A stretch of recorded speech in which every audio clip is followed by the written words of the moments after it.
Diqqat qiling. Ayniqsa 45 yoshdan oshganlar, 55-6 yoshga yaqinlashayotganlar va hozir pensiya olayotganlar uchun bu ma'lumot juda muhim.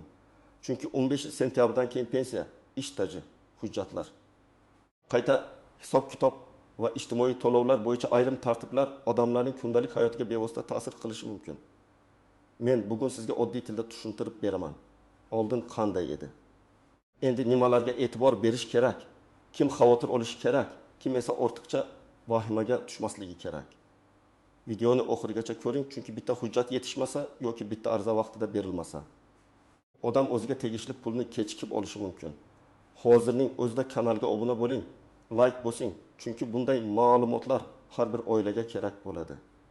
Men ko'p yillardan beri pensiya va ijtimoiy ta'minot masalalarida odamlar qanday xatolarga yo'l qo'yishini ko'rib kelaman. Eng katta muammo shuki, ko'pchilik pensiya masalasini faqat pensiya yoshiga yetganda eslaydi. Aslida esa pensiya taqdiri 20 yil, 30 yil oldingi ish staji, oylik maoshi, mehnat daftarchasidagi yozuvlar, arxiv ma'lumotlari, soliq va badal to'lovlari bilan bog'liq bo'ladi. Shuning uchun deputatlar muhokama qilayotgan yoki davlat organlari joriy qilayotgan har qanday o'zgarish nafaqat bugungi pensionerlarga, balki ertaga pensiyaga chiqadigan insonlarga ham ta'sir qiladi. Oldin odam pensiya yoshiga yaqinlashganda pensiya jamg'armasiga borar, mehnat daftarchasini, pasportini, ish haqi haqida ma'lumotnomalarni topshirar. Keyin mutaxassislar uning stajini hisoblab chiqardi. Ko'p holatda odam o'zi ham tushunmasdi. Qaysi yil hisobga kirdi, qaysi yil kirmadi. Nima uchun 25 yil ishlagan bo'lsam, 15 yil staj chiqdi? Nima uchun qo'shnisi ko'proq pensiya olyapti, o'zi esa kamroq olyapti? Endi esa elektron bazalar, shaxsiy kabinetlar, soliq ma'lumotlari, ish beruvchilar topshirgan hisobotlar ko'proq ahamiyat kasb qilyapti. Bu bir tomondan yaxshi, chunki qog'ozbozlik kamaydi. Lekin ikkinchi tomondan, bazada xato bo'lsa, eski ish joyi yopilgan bo'lsa, arxivda hujjat topilmasa, odamning o'zi harakat qilmasa, uning pensiya miqdoriga zarar yetishi mumkin. Shu sababli men bugun hammani bir narsaga chaqiraman. Menga hali 45 yosh. Pensiyaga ancha bor deb o'ylamang. Aynan 45-65 yosh oralig'idagi fuqarolar hozirdan hujjatlarni tekshirish kerak. Chunki oltingan yoshga kelib arxiv izlash, sobiq ish beruvchini topish, 1990 yillardagi maosh ma'lumotnomasini tiklash juda qiyin bo'ladi. Bugun bor hujjat ertaga yo'qolishi mumkin. Bugun tirik bo'lgan rahbar yoki kadrlar bo'limi xodimi ertaga topilmasligi mumkin. Shuning uchun o'zgarishlarning eng muhim tomoni shundaki, pensiya masalasida mas'uliyat faqat davlat organida emas, fuqaroning o'zida ham bo'lib qolmoqda. Men buni juda sodda qilib tushuntiraman. Avvallari ko'p narsa qog'oz hujjatlarga bog'liq edi. Mehnat daftarchasida muhr bo'lsa, yozuv bo'lsa, odam shu yozuvga tayanardi. Endi esa hujjat borligi bilan birga elektron tizimlarda ham ma'lumotlar to'g'ri aks etishi muhim bo'lib boryapti. Ya'ni siz ishlagan bo'lishingiz mumkin, lekin ish beruvchi siz uchun ijtimoiy soliq yoki tegishli badallarni to'g'ri to'lamagan bo'lsa, ish haqi rasmiy ko'rsatilmagan bo'lsa, kelajakdagi pensiya hisobida muammo chiqishi mumkin. Masalan, bir ayol 25 yil maktabda ishlagan deylik. Uning mehnat daftarchasida hamma yozuvlar bor. Lekin 2000 yillarning boshidagi bir necha yil bo'yicha buyruq nusxalari yo'q. Maktab qayta tashkil qilingan, arxivga topshirilgan hujjatlar to'liq emas. Agar bu ayol pensiya yoshiga yetganda buni bilsa, vaqt ketadi, asab ketadi. Ba'zan bir necha oy pensiya tayinlash kechikadi. Agar u hozirdan tuman arxivga murojaat qilib, ish staji va oylik maoshi bo'yicha ma'lumotnomalarni yig'ib qo'ysa, pensiya tayinlash jarayoni ancha yengil bo'ladi. Yana bir misol. Erkak kishi 1935 yildan 2005 yilgacha xususiy korxonada ishlagan, oyligi yaxshi bo'lgan, lekin rasmiy hujjatlarda kam ko'rsatilgan. U o'sha paytda qo'limga ko'proq pul teksa bo'ldi deb o'ylagan.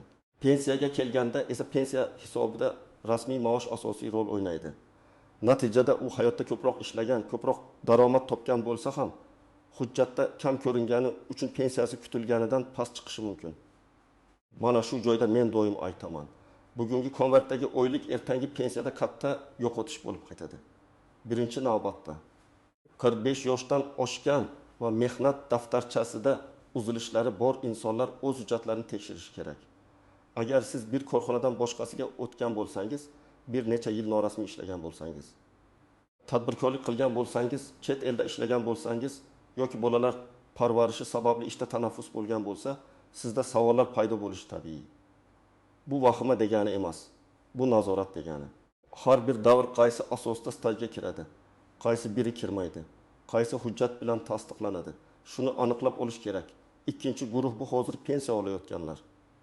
Ko'pchilik menga pensiya tayinlangan, endi hech narsa o'zgarmaydi deb o'ylaydi.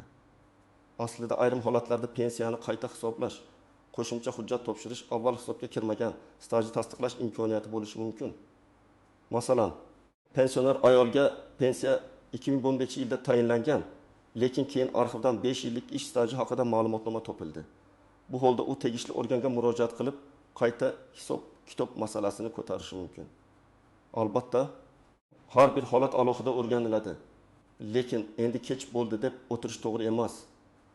Uchinchi guruh bu nogironligi bo'lgan shaxslar, boquvchisini yo'qotgan oilalar, yolg'iz keksalar va kam ta'minlangan oilalar. Chunki pensiya bilan bir qatorda nafaqa, moddiy yordam, kompensatsiya va boshqa ijtimoiy to'lovlar ham hujjatlarga, daromad ma'lumotlariga, oilaviy tarkibga bog'liq bo'ladi. Agar oilada ro'yxatda turgan, lekin amalda boshqa joyda yashayotgan shaxs bo'lsa, daromad noto'g'ri ko'rsatilsa, bank hisob raqami o'zgargan bo'lsa, to'lovlarda kechikish yoki rad javobi bo'lishi mumkin. Agar sizning barcha ish faoliyatingiz rasmiy bo'lgan bo'lsa, mehnat daftarchangiz to'liq bo'lsa, oxirgi yillarda ish beruvchi siz uchun barcha to'lovlarni qonuniy amalga oshirgan bo'lsa, pasport ma'lumotlaringiz, SSHIR raqamingiz, bank kartangiz va yashash manzilingiz to'g'ri bo'lsa, siz ortiqcha qo'rqishingiz shart emas. Lekin bu hech narsa qilmaslik kerak degani ham emas. Men bunday odamlarga ham kamida bir marta o'z ma'lumotlarini tekshirtirib olishni tavsiya qilaman. Chunki xato ko'pincha odam kutmagan joydan chiqadi. Familiyada bitta harf noto'g'ri yozilgan bo'ladi. Eski pasport raqami turadi.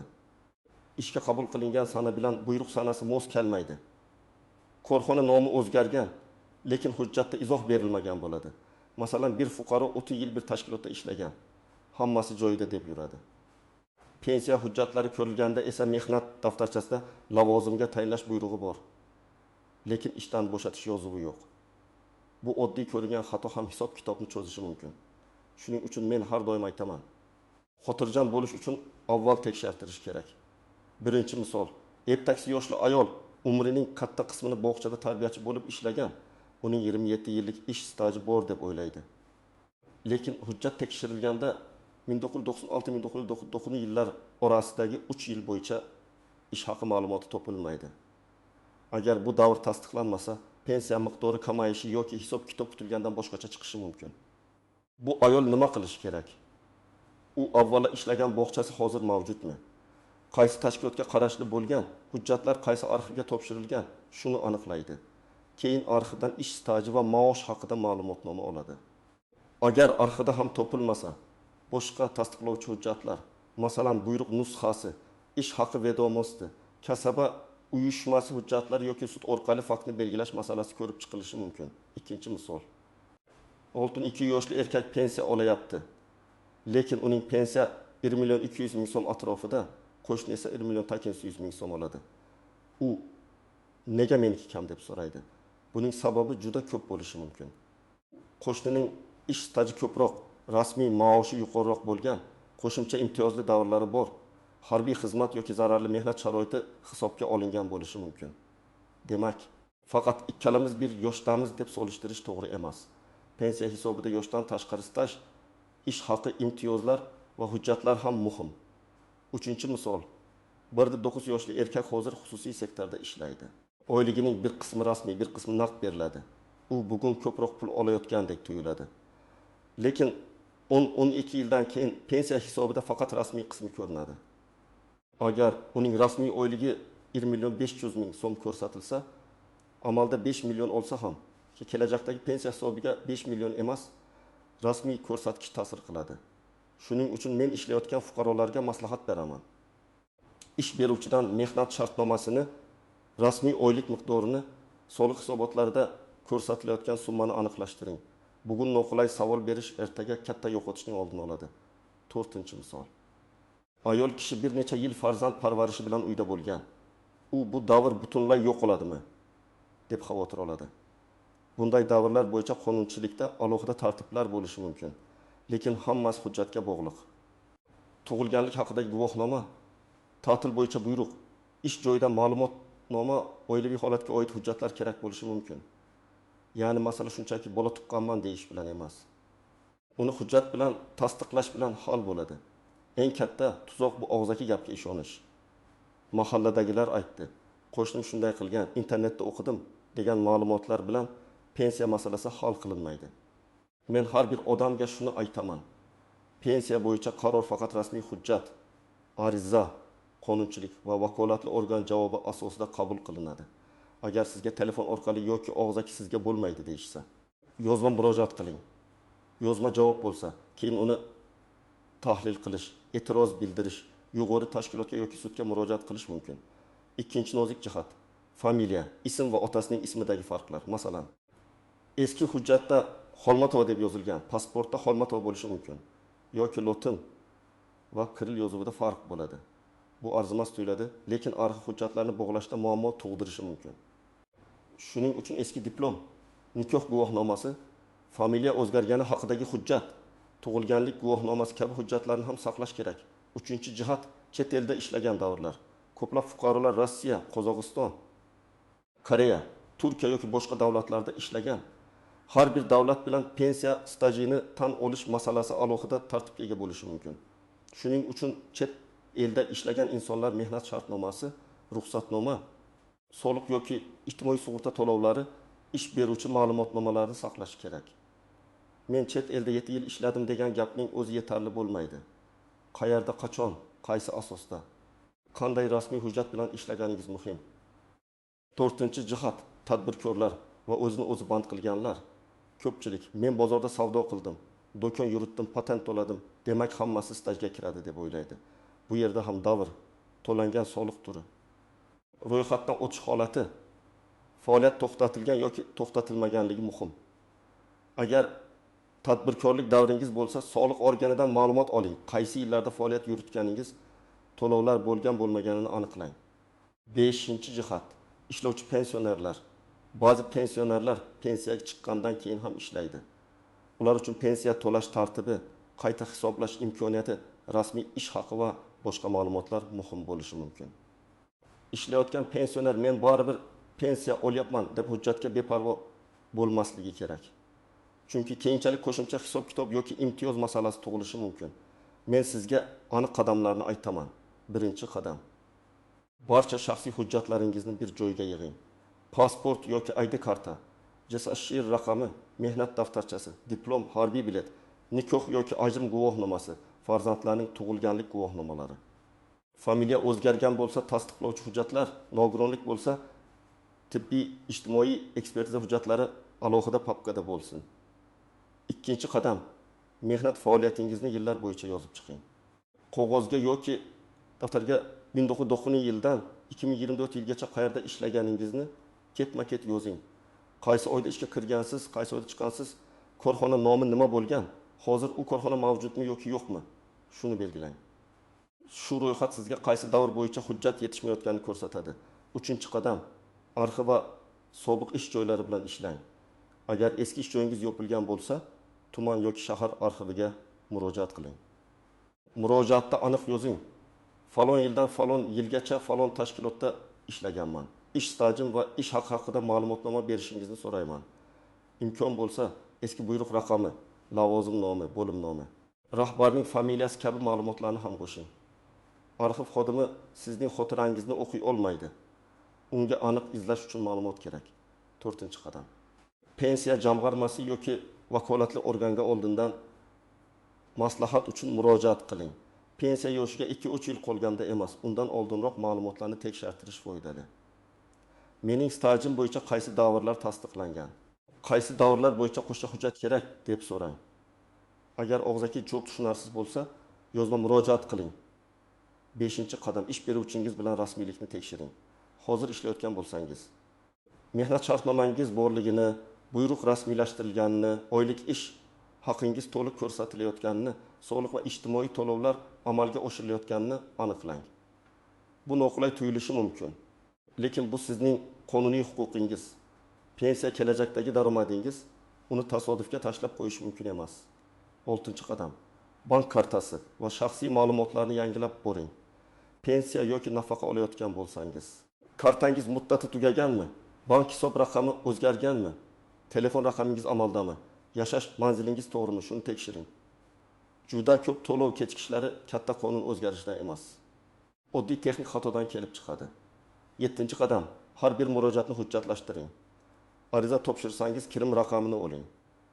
Elektron murojaat qilsangiz javob nusxasini saqlang. Arxidan javob kelsa, uni yo'qotmang. Pensiya masalasida bugun olingan kichik ma'lumotnoma ertaga katta dalil bo'lishi mumkin.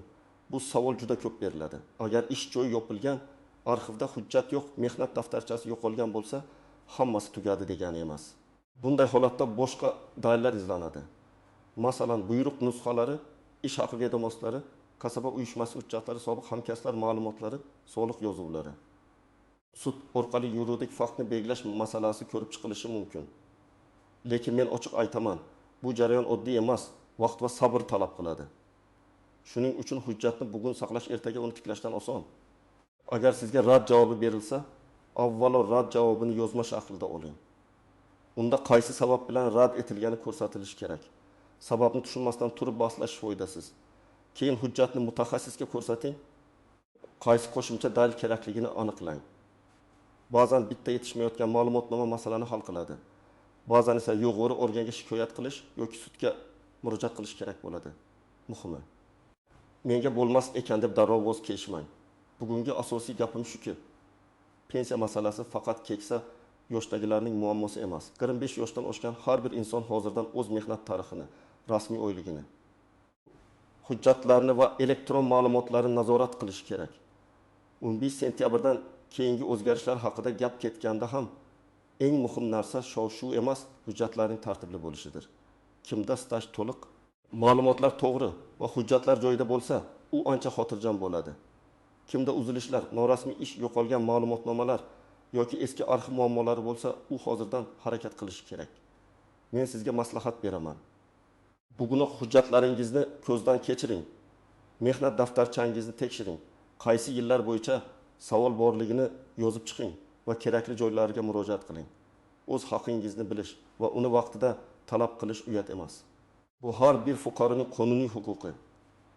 Sizning fikringiz qanday? Pensiya hisobida siz yoki yaqinlaringiz qanday muammoga duch kelgansiz? Izohlarda yozib qoldiring, boshqalarga ham foydasi tegadi. Videoga like bosing, kanalga obuna bo'ling va yaqinlaringizga ham yuboring. Chunki bu ma'lumot har bir oilaga kerak.